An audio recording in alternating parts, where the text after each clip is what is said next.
Hi, welcome to Suthichai Live English Podcast.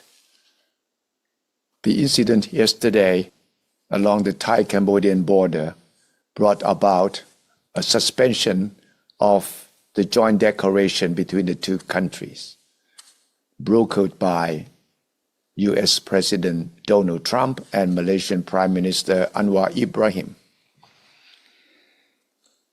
A sudden escalation of tensions between the two countries followed a landmine explosion near the Khao Pravihan temple that injured 4 Thai soldiers yesterday. Thailand, through its Foreign Minister Kun Siasak Phuongketkaew and Prime Minister Suthichai immediately protested the incident, accusing Cambodia of laying new landmines and consequently suspended the recently signed joint declaration for cooperation.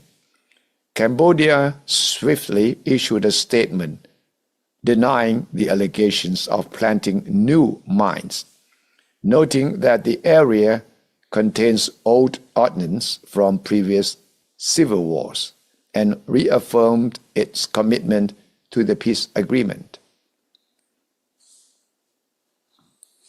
The initial responses from both sides were strong.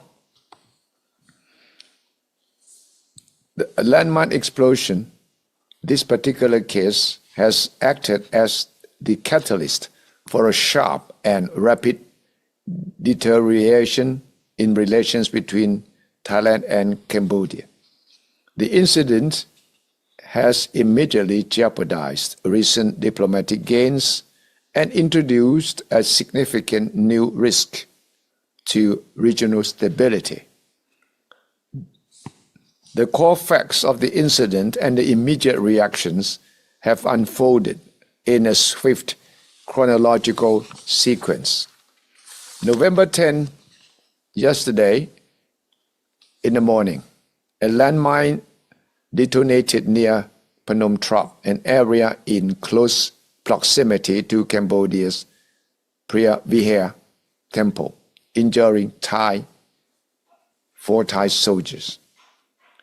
Then, followed by diplomatic protest. Hours later, Thai Foreign Minister Sihasak placed an urgent protest call to his Cambodian counterpart, Prak Sokhonn, demanding an immediate explanation. Then, Thai Prime Minister Suthichai announced the suspension of the joint declaration, a landmark agreement signed only 2 weeks before, and declared a delay in the planned release of 18 Cambodian soldiers detained in Thailand. The subsequent release of opposed narratives has transformed a border incident into a volatile diplomatic standoff. So the core of the current crisis lies not in the explosion itself, but in the very strongly opposed narratives being promoted by Bangkok and Phnom Penh, with Cambodia's position articulated in a formal statement by the Ministry of Foreign Affairs and International Cooperation. So we need to understand these competing positions, which is the key to assessing the potential for further escalation. The official stances are, shall we say, irreconcilable and quite serious. Now I have Peter and Sarah in this conversation. Shall we call it a debate or an exchange of views? Both of them taking opposite positions, one on the Thai side, the other on the Cambodian side. Just, role playing, so we will be able to look at the issue from all dimensions. Now let's get Peter and Sarah into the picture. Hi, Peter and Sarah. Welcome to Suthichai Live English. The recent incident near Phnom Thop, very close to the Phra Vihear temple area. Well, it's resulted in a serious situation. A landmine explosion injured 4 Thai soldiers back on November 10th, And this has triggered a, frankly, immediate and severe crisis in Bangkok-Phnom Penh relations. Yeah. This single event led to a really sharp diplomatic protest, and maybe most critically, the unilateral suspension of the joint declaration, an agreement that was, celebrated just weeks ago as a major breakthrough. So the central question for us today is this. Was Thailand's immediate move to suspend that joint declaration a necessary, proportional security measure? Was it designed to get leverage and compel facts about what seemed like potential aggression? Or was it a dangerous overreaction? Something that risks sacrificing fragile diplomatic progress built up over years. I would argue that this decisive action was, in fact, a necessary security imperative. It shows that cooperation has to be conditional on verified safety. And I'm approaching this from a fundamentally different angle. While the injury to the soldiers is, of course, a very serious matter, one that demands a comprehensive response, I'd argue that unilaterally suspending a regionally significant joint declaration based merely on an unverified explosion, well, that constitutes a destructive overreaction. This decision, it seems to me, prioritizes immediate, perhaps emotional signaling and, national pride over the long-term strategic commitment to stability, to dialogue, and reducing regional tension, the very things the declaration was specifically designed to secure.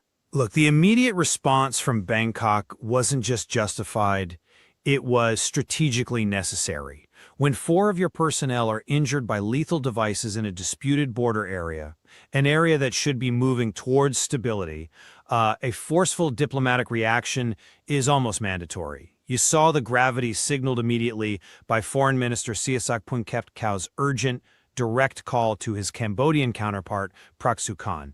But signaling isn't always enough, right? Prime Minister Anutin Charnvirakul, I believe, was absolutely correct to announce the suspension of the joint declaration and, just as importantly, to delay the release of those 18 detained Cambodian soldiers. Now, this wasn't just a show of anger. It was imposing immediate, meaningful diplomatic leverage. And this decision was really driven by the suspicion that new mines had been deployed on Cambodian soil near the border. If there's even a suggestion that active, newly placed lethal devices are being used, well, cooperation simply has to pause. Bangkok needed that unilateral action to signal that such severe breaches of security, especially involving potential new landmines, will fundamentally halt all diplomatic movement until the facts are secured. I fully appreciate the need for immediate security concern following injuries to troops. I really do. But the decision to suspend the joint declaration entirely, well, it risks undermining years of high-level diplomatic work for what might be a short-term tactical gain. We have to emphasize the international weight this agreement carried. It was a celebrated achievement, signed, let's remember, in the presence of global leaders, U.S. President Donald J. Trump, ASEAN Chair Anwar Ibrahim. Their participation really elevated the declaration beyond just a bilateral agreement. It became a symbol, a commitment to regional stability. And Cambodia's Ministry of Foreign Affairs and International Cooperation reacted very swiftly, didn't they? They categorically denied Thailand's allegations that new landmines were laid. This is a point of legal significance, too. Cambodia is a devoted party to the Anti-Personnel Mine Ban Convention, the Ottawa Treaty, which explicitly prohibits the use of new landmines. The evidence strongly suggests the source of this explosion is historical. It stems from uncleared old minefields dating back to the civil wars of the 70s and 80s. And this is compounded by the difficult terrain in the Phnom Trop area, and critically, the still undemarcated border status near Preah Vihear. So therefore, Thailand's reaction, based on an unverified explosion, likely rooted in historical conflict and tricky demarcation, it seems to substitute necessary dialogue with reflexive mistrust. And that inflicts serious damage on broader bilateral relations and, I'd argue, regional diplomacy as a whole. Your focus on the symbolic progress and, the international stage is well taken, but I think it overlooks the core security reality for the troops actually on the ground. The potential laying of new mines, whether it's proven yet or not, represents an intolerable active threat to life. The military imperative there requires an immediate response, Suspending the declaration does precisely what's needed in that moment. It signals that high-level cooperation is fundamentally contingent upon verifiable real-time security assurance. Look, if this diplomatic framework collapses when it's asked to withstand the pressure of verifying a lethal incident, then maybe that framework was inherently flawed to begin with. The immediate halt to diplomatic engagement, it's necessary to force the technical and military level discussions needed to address the, frankly, inherent mistrust that still plagues that border zone. We can't advance cooperation by simply ignoring the fact that troops are being struck by lethal devices in what remains a highly contested environment. That argument for conditional cooperation, it sounds reasonable in principle, but its execution here, I think, is damaging. Cambodia has explicitly stated its unwavering commitment to the joint declaration, despite the incident. So by unilaterally suspending it, based on an unverified allegation that Cambodia vehemently denies, Bangkok is effectively sending, well, the source material calls it a grim message that mistrust will always overpower the commitment to dialogue. Furthermore, this reaction has immediate negative kinetic effects, doesn't it? It puts military forces on heightened alert, it reinforces patrols in already tense zones, and it generally exacerbates the atmosphere of crisis, exactly what the declaration was meant to alleviate. This unilateral choice feeds directly into that volatile environment described by analysts, reinforcing the explosive power of emotion and pride. Suspending the agreement is effectively an act of escalation that counteracts the very stability objectives the declaration set out to achieve. But perhaps escalation in this specific context is a means of compelling necessary movement. The Thai government demanded an explanation precisely because the blast occurred in such a highly sensitive and contested area. That location immediately raises the suspicion of newly laid mines. It's a suspicion you just can't dismiss as a historical artifact when the immediate safety of frontline troops is at stake. The burden of proof, in a way, shifts to showing why this area near Phnom Trop, which remains a flashpoint, still poses such a lethal threat decades after the conflicts of the 70s and 80s. Bangkok needs a comprehensive, transparent explanation. If the threat is historical, fine, we need immediate joint risk mitigation. If the threat is new, well, that's an act of aggression. The suspension is perhaps the only effective tool to force Phnom Penh to prioritize providing those answers rather than letting the issue get swept under the rug as just some historical footnote. I have to disagree that suspension is the only or even the most effective tool. In fact, I see it as counterproductive. Cambodia's consistent position, which is rooted in their adherence to the Ottawa Treaty, confirms that these affected areas are dangerous remnants from historical conflicts. They're worsened by the technical difficulties of border demarcation. This factual context, I think, fundamentally challenges the premise that new aggression occurred. It suggests the danger lies in neglected demining efforts, not new hostile action. So, to halt significant diplomatic movement, including delaying the release of those 18 detained Cambodian soldiers, which was meant as a vital confidence-building measure, based solely on an unverified explosion in historically recognized minefields, it just seems disproportionate. It effectively punishes Phnom Penh for a danger rooted in shared history and complex topography, rather than verifiable malice. And it ignores the available context provided by Cambodia regarding their international treaty obligations. Okay, but we also have to distinguish between Cambodia's legal adherence to the Ottawa Treaty globally and the reality of localized military actions, especially near a contested border like Pravihar, where, let's be honest, the Joint Border Commission, the JBC, has historically stalled. Thailand also has to maintain credibility domestically. Nationalist voices, we see this, are demonstrably growing louder on social media platforms in both countries, urging swift retaliation, reviving old resentments. Bangkok must respond decisively to the casualties, and leveraging the declaration and the detained soldiers is part of that. This assertive posture, it's necessary to manage these intense domestic pressures and assert national sovereignty. By showing resolve, the government maintains control over the domestic narrative, preventing the situation from spiraling backward due to a perceived lack of diplomatic strength or commitment to protecting its forces. But yielding to rising nationalism, regardless of its source, is precisely the danger highlighted here. The analysts explicitly warned that the underlying crisis is the explosive power of motion and pride. The counter strategy, they suggest, should be statesmanship, not showmanship. Escalatory actions, like suspending a major political agreement, they only validate and fuel those nationalist voices. They give them the conflict they seem to seek and harden competing narratives.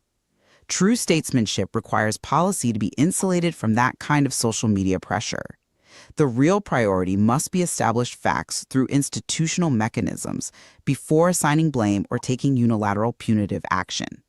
Failure to rely on dialogue mechanisms, that demonstrates a weakness in the commitment to peace, not strength in diplomacy. If the core security issue is demarcation in old mines, then the solution lies with the JBC, Surly, not canceling broader cooperation. Let's maybe focus on the Joint Border Commission's, historical failure in this specific zone for a moment. We both know the complexities around the Preavihar area demarcation have led to a persistent security deficit.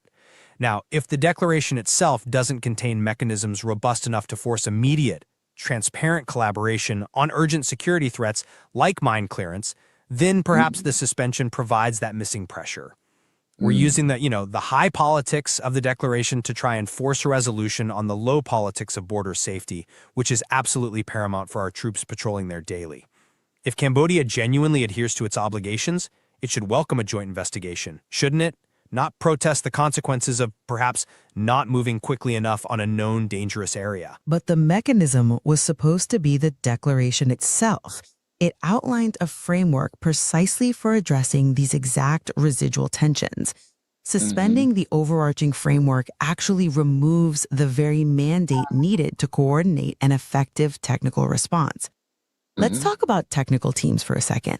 If Cambodia is truly committed to the Mine Ban Convention, they should cooperate with organizations like the United Nations Mine Action Service, UNMAS. UNMAS possesses the expertise and, crucially, the neutrality to assess whether this explosion was caused by newly placed devices or of the historical, unstable remnants of decades past. By suspending the declaration and resorting to unilateral leverage, Thailand actually complicates the involvement of neutral third parties. It politicizes what really should be a technical humanitarian investigation. And that decision, I believe, is strategically short-sighted because it just prolongs the instability. Okay, well, I still maintain that Thailand's immediate protest, including the suspension and the leverage exerted, was a necessary, arguably proportional action to compel serious, urgent attention to the security breach and, importantly, the serious allegation of new mines. I do fully acknowledge the profound risk that unilateralism carries, and that risk is the erosion of the fragile trust, the symbolic goodwill that the joint declaration was built upon. The primary focus now must urgently shift away from assigning immediate blame and move toward establishing verifiable, shared facts. And that needs a transparent, high-level investigation. Yes, and while I fundamentally disagree with the method of suspension, believing that the joint declaration provides the essential framework for navigating historical hazards like old minefields and complex demarcation issues, I completely understand Thailand's genuine and profound concern for their injured soldiers. We both absolutely recognize the extreme danger posed by allowing our competing narratives, the new mine theory versus the historical mine reality, to calcify into lasting hostility. The current status quo, this heightened alert, reinforced patrols, it's clearly unstable and it's unsustainable. Absolutely. The critical moment is now. It's time to demonstrate that both nations value diplomatic stability over momentary political advantage or pride. If we look toward the deliberate diplomatic steps needed to pull back from this brink, the path forward seems clear. It's rooted in the shared need for peace and, importantly, verifiable security. I agree entirely. The immediate prerequisite to stability has to be the restoration of dialogue. So, first, the Joint Border Commission, the JBC, it must be reactivated without delay. We need to reestablish communication channels at all levels, from the technical teams right up to senior military commanders. Dialogue is really the indispensable antidote to this spiral of mistrust. Secondly, and this is crucial, Thailand must demonstrate good faith. That means resuming the implementation of the joint declaration. This signals that one tragic incident however serious, will not be permitted to permanently derail the commitment to broader, long-term cooperation and stability that the declaration promises. Third, to definitively address the root cause of suspicion, we absolutely must launch a joint, transparent investigation into that Phnom Trop explosion. Ideally, this must be supervised by neutral observers, perhaps sourced from ASEAN mechanisms or, as I mentioned, the United Nations Mine Action Service, UNMAS. They bring technical impartiality to assessing the minefield situation. And finally, building directly on that technical assessment, we must deploy specialized technical teams from both sides. They need to jointly inspect and actively clear these dangerous zones, and under strict international supervision. This directly addresses the historical danger that, likely, caused this casualty incident, and it builds mutual practical trust on the ground, which, at the end of the day, is the only reliable foundation for peace. This tragic incident, it really must not be viewed as a reason to abandon peace. Rather, it should... Yeah. Thank you very much, Welcome Peter. to Suthichai Live English. Thank you. Thank you. And of course, we will conclude by listing the risk involved and possible solutions. To my mind, the immediate military and security risk on the border are high and warrant close monitoring. Number one, heightened state of alert. Both countries now have their military forces placed on heightened alert. Patrols have been reinforced, creating a tense atmosphere on the ground, where military units are operating in close proximity. Second risk is the risk of miscalculation. In this charged environment, the danger of an accidental escalation is acute. As some analysts pointed out, one wrong move, one misinterpreted action by forces on the ground could trigger a rapid and uncontrolled military exchange. Risk number three, influence of nationalism. Nationalist voices on social media in both countries are fanning old resentments, increasing domestic political pressure on both governments to project strength. This public pressure narrows the political space for compromise and constrains leadership's options for de-escalation, making any conciliatory gesture politically risky.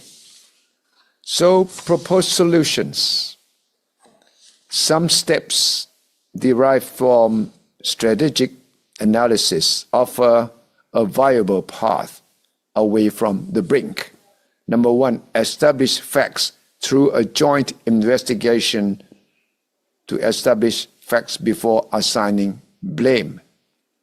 Maybe ASEAN could take part, or the UN Mine Action Service, UNMAS. Both could form the first major step towards de-escalation. Secondly, both countries should immediately reactivate diplomatic channels. The Joint Border Commission should restore formal communications at all levels. This moves the conflict from public posturing back into structured dialogue, allowing for professional and discreet negotiations. Number three, reverse unilateral actions to building confidence. So both sides should signal a commitment to broaden cooperation, resuming the implementation of the joint declaration and proceeding with the release of the detained Cambodian soldiers would be powerful confidence-building measures. Then, convert conflict into on-the-ground cooperation. Turn a point of conflict into an area of practical collaboration. The deployment of joint technical teams under international supervision, maybe, to inspect and clear dangerous border zones, address the route safety issue while actively rebuilding operational trust. This crisis, as they say, is a test of leadership that calls for statesmanship, not showmanship, for facts, not fury. These are some of the conclusions from the debate or the discussions between Peter and Sarah. Thank you for joining Suthichai Live English. Until the next episode.